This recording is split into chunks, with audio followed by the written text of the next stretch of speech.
Okay, this is one of the most exciting days of the year for me because my favorite band, Sad Night Dynamite, has put out an album. It actually came out on Friday, but I had a cold and I really wanted to make a video listening to the album. As you can hear, I'm still nasally and I wasn't even going to film this today, but it is physically paining me to not listen to this because I'm so excited. But I really wanted to make an authentic reaction. Cheers. I think they'll probably be my most played artist of 2024. I think their music is so unique and cool. So apologies in advance for this very nasally voice you're gonna have to listen to, but I literally cannot wait to listen to this album. These guys are gonna be huge, and this video is proof that I knew them before they were huge. I've gotten so many people into their music. Now when my friends play their playlists, I hear Sad Night Dynamite on it, and I'm like, yes, okay, I'm getting more people on board. Met them in Toronto. They played at Velvet Underground, and they were so lovely. They were really kind, put on such a good show. I would love to do more videos like this on my channel. I post a lot of my own studio vlogs and my music making process, but I want to share more of the music that I listen to on this channel. I have said this before, but they've never put out a song I didn't love. Like every single song they have, I can listen to obsessively on repeat, which I think is really hard to do. Enough yapping, let's get into it. I have my Beats, but my mom has these Sony headphones, and I always believe that an album for the first listen through at least should always be in the best quality headphones possible. I don't listen to an album for the first time in the car. Like it has to be good quality headphones. Okay, let's switch to my mom's. Headphones are connected. I'm in my comfy clothes. Oh my god, I'm nervous, but I'm so excited. Start of the album. Here we go. That first track, so haunting, so cool. I felt like I was in a church, felt like I was about to be brainwashed. First impression, I think if I could have guessed what the style of their first track was going to be, that would have probably been my last guess. What a cool opener, so unique. I usually put a lot of value on opening tracks because it's like, how are you going to start this whole body of work, you know?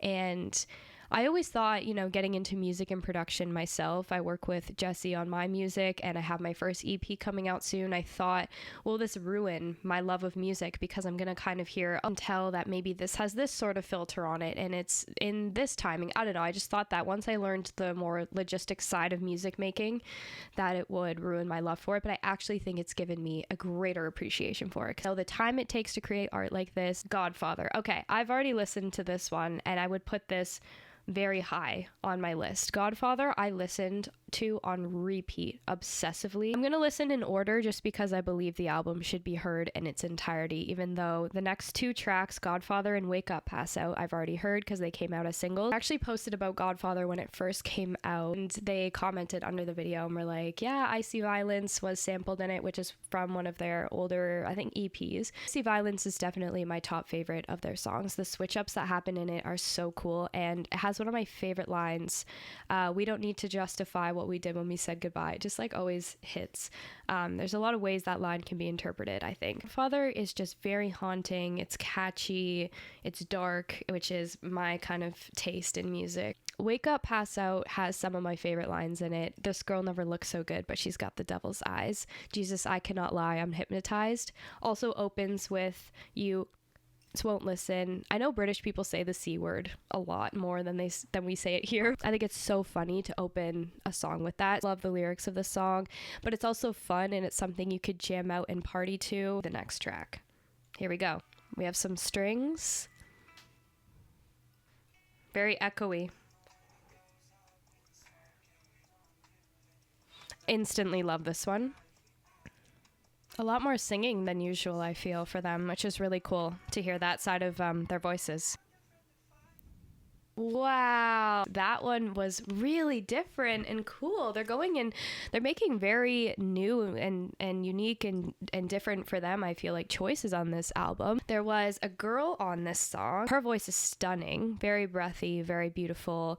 I haven't really heard them sing like that before, so that was really cool. It was kind of like sad, but I kind of felt like it was a bit sexy too. I don't know why. Like it kind of gave me like sensual but sad vibes. There was this kind of like creepy sound effect I took note of at 2:58 in the song that I really liked. Okay, next is Mrs. Dior, which I have heard, and They released that one as a single. I love the line, "She fucking hates me and I love her the same." Every time I listen to it, I'm like, wow, that's something I feel like a lot of us can relate to. Another one that I find very catchy, Mrs. Dior, is awesome. I've also had that one on replay a lot. I'm going to say that about all of them. Who Do You Think You Are? Okay, I think this will probably be the only one that when it came out as a single, I didn't love it, but it's grown on me a lot, which has never happened with one of their songs. So I think out of all of the music they've put out, if one of them took a moment to grow on me, it's fine. I loved the intro. The vocal effect that they have when they say, "Who do you think you are?" At first I was like, is it hitting my ear right? I'm not sure, but then I thought maybe that's the point. And I'm all for a cool vocal effect, but this one just like took me a bit to get used to, but now it's like stuck in my head and I listen to it. So I know where you stay, know what you do. When you're alone, I am watching you. I love that kind of stuff. Reminds me of in their song "Sick of Your Sound," "I'm undercover, I sleep under your covers." That whole like section of that song I'm obsessed with, but then it's like "sick of your sound," and it's just really cool. I read that they said it's kind of about being lost in your 20s, and if I'm not mistaken, I think I'm around the same age as them, so I definitely am at a place in my life where I very much relate to this song for sure. Welcome the Night. Okay, title track of the album. Here we go. Cool, like an old time movie feel.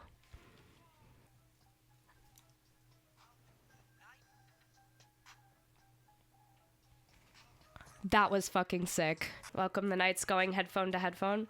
Ooh.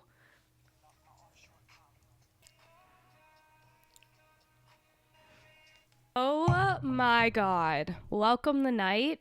Instant one of my favorites. That was so good. There's a little like shing shing sound effect.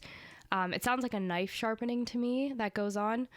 The little stops at the beginning had me shook. You'll see my reaction. I want to listen to that beginning part again. That was so... Oh, it's a short song, 2 minutes. Is that short? I don't know. Maybe it's not. I need to listen to that one again. Those bass notes. Oof. Oh my god. Oh my god. It's so good. All right. Here we go. Dying of Thirst. Nice.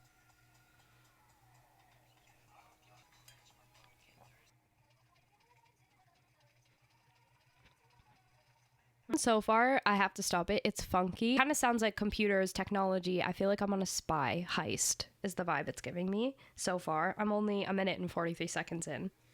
Total switch up. Okay, first impressions of Dying of Thirst. That song was very all over the place in a really cool way. I think it's probably the type of track you need to listen to a few times to give it its full appreciation, because there's just so much going on from beginning to end. Really interesting, and that's why I say they make really unique music, because there's so many production choices, vocal choices that I think sound like they almost shouldn't go together, but they put together, and that's what I think they're geniuses of. And if you know their music well, I feel like you can always hear Easter eggs of their older songs in their new songs, which they've said they do. But there was one point where I heard something and I was like, oh, that sounds familiar from one of their songs. So first impression, I liked it, but I think because it switches up so much, I would need to listen to that one a few more times. Lie, here we go. This one does have a feature. Berwin? All right, here we go. You know what it reminds me of off the bat for some reason is when you're in like, what is it, Luigi's Castle in Super Mario, the sound of those ghosts. That's what it reminds me of. I love it.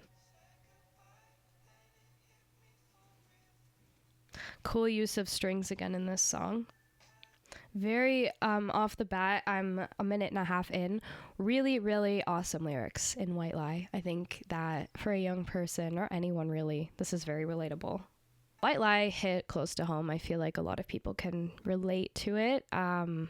I thought that was a beautiful song. Sugar Baby. I have so much to say about this song. Every time I've played this song at a party or at like a cottage weekend, people are like, oh, what is that? It really catches people's ear. And I'm not saying they were trying to be catchy or appeal to the masses with this song, but I will say it's smart and it's genius, because I think that some of their stuff is more experimental or dark, which could be a little bit more niche, but I find with Sugar Baby, that song will appeal to a lot more people and maybe like grow their audience, because someone could hear that song and then go, oh, who are these guys, and check out more of their other stuff. So I feel like this song is like ear candy. It's so fun to listen to. It's like I could hear that song on the radio. I could definitely hear it playing in clubs, especially with the context of it, of the kind of like layered vocals going on. I'm currently working on a song, and I brought Sugar Baby to my producer, and I said I love like how many layers of vocals they have going on here. I would love to do something like that. So they're a huge inspiration for my own stuff, and that song really inspired my 4th song I'm working on right now. Absolutely love drinking to it. It also just puts me in a good mood when I listen to it. It reminds me of the summer. I just want to drive with my windows down listening to it. That's the kind of vibe of that song. Right, here is High Road. Wow. Promised to play nice, but he won't. Love it. The guitar at the start of this really surprised me. Oh, this goes hard. High Road, I really liked. High Road had some very cool, interesting instrumental choices. Okay, let's get into Knife in the Mud.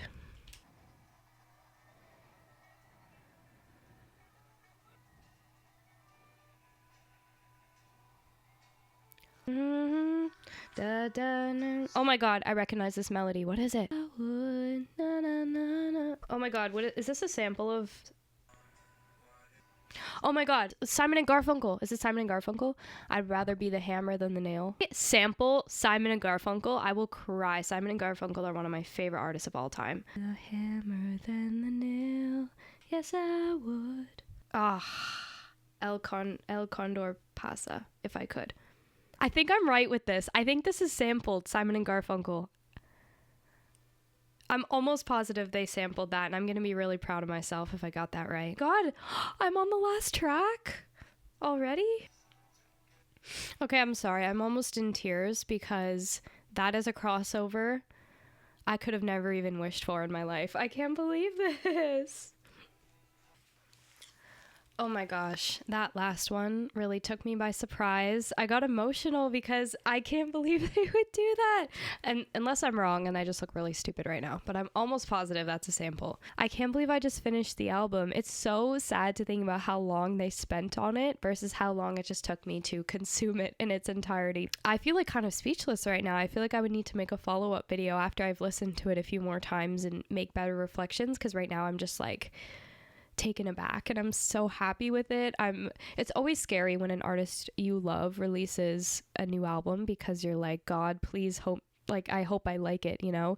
It exceeded my expectations. Expectation of them is that they always exceed my expectations. So I guess it's technically right on par with what I thought. It's just incredible, fun kind of party songs, but I also think it's really deep. And I feel like once I listen to it a few more times through, I think it really tells a story throughout. And you know what it is about them is they have a distinct enough sound that you would know from track to track that it's them, but they experiment so much. The song is so different, but also cohesive at the same time. And I will say they sample a lot of stuff. They sampled the theme song of True Detective. Really good at layering and making it all sound good. I couldn't imagine putting the sounds together that they do and the samples and thinking that they would go together, and they somehow always manage to make it good. I think I need to sit with it for a minute before I make a lot of reflections, because I have so much to say and I can't wait to send this album to everybody. If you enjoyed this video, give it a thumbs up, and I will also make more content like this for more artists that I like. I really enjoy sharing